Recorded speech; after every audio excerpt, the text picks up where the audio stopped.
They're a very, very big operation. Back to evictions for a sec.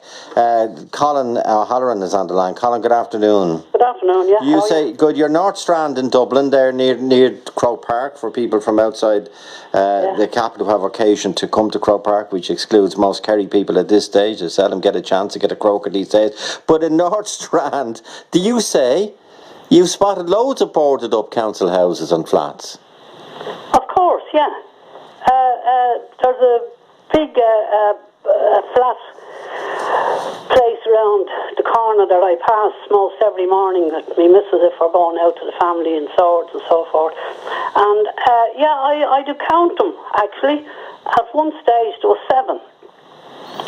Right. And then when you put on the radio, you'll have somebody coming on the radio and they're talking about homelessness and what we doing and where we putting them.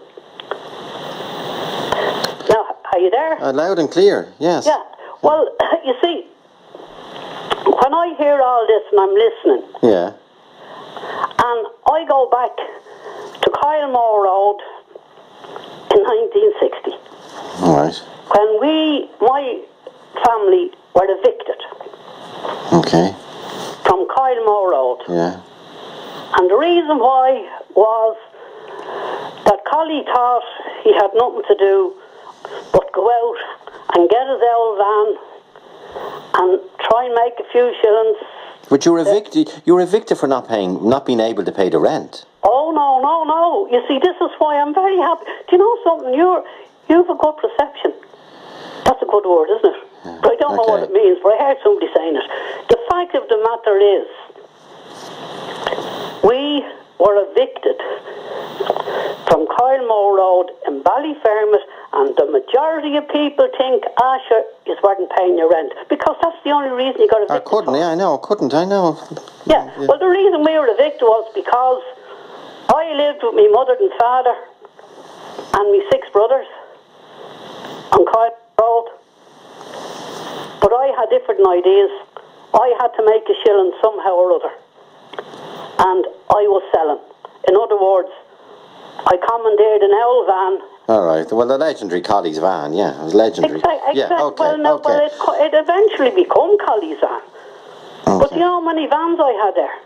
How many? I started off with one that didn't drive.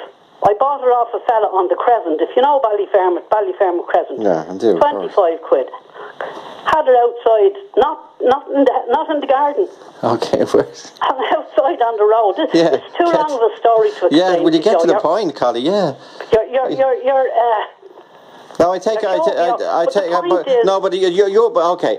First of all, there were evictions when we were growing up in Ballyfermot. There was people evicted, poorer people than us, because they didn't have they couldn't pay the rent. A lot of them ended up, as my own granny did, in Keogh Square when they couldn't pay the rent. That's where you ended up. Okay, actually lived in Keogh Square. But are you saying today you see more idle houses, as we call them, more boarded up council houses than ever? Well, certainly down around where I am here. Yeah, well, that's what I'm saying. But there was always houses that were boarded up in Ballier, like, you know what I mean? There was always a demand for them, and they seemed to move pretty quickly. The corrugated iron seemed to come down the sheets used to come down off the windows fairly quick. But we're hearing stories that houses, we heard it was a Kilbarrack or Kilmore, Kilbarrack, and I think beyond Killinarden there, Jobstown, where houses have been boarded up for 3 years. Well, no, well, you've said something there. You'd say, well, the tins on the windows, they come down very quick. Yeah. Right? Now, the reason that made me wring your eyes in one of them moods, you know. And if you can visualise Kylemore Road, middle of Kylemore,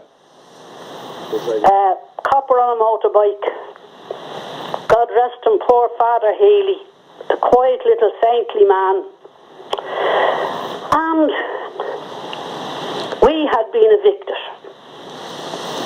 from 254 Kylemore Road. And you were evicted because you were selling milk and sweets outside the front on the streets, that you were illegally. More than that, but the people I was giving me milk and bread and butter and sweets and cigarettes to had nowhere else to go because I gave them credit. I know that. No, but the point was, what I was saying was when they're talking about the tins, you see, the tins hit me quick. Because while we were standing there talking, trying to negotiate, poor Father Healy, and he doing his damnedest, you know? Yeah. Collie, it strikes me, have you ever written down your story?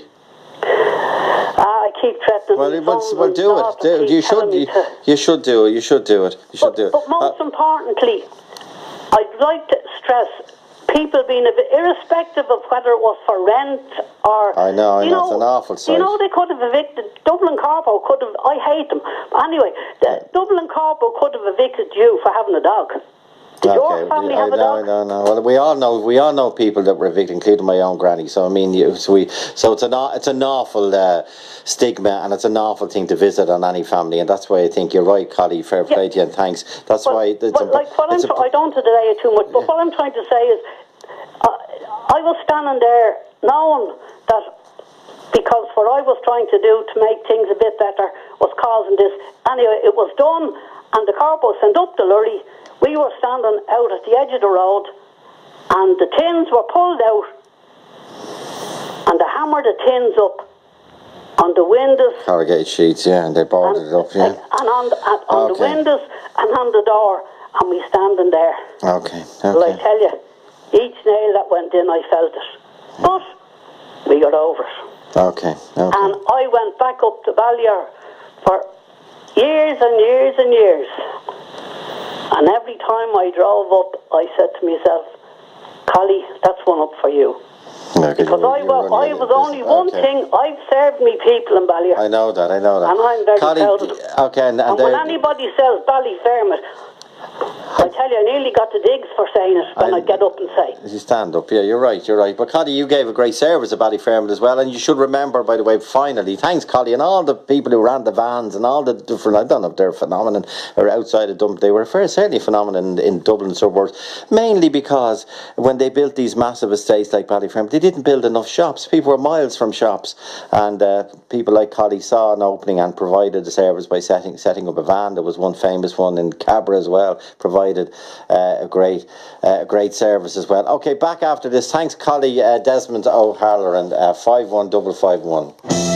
Talk to Joe on 1850.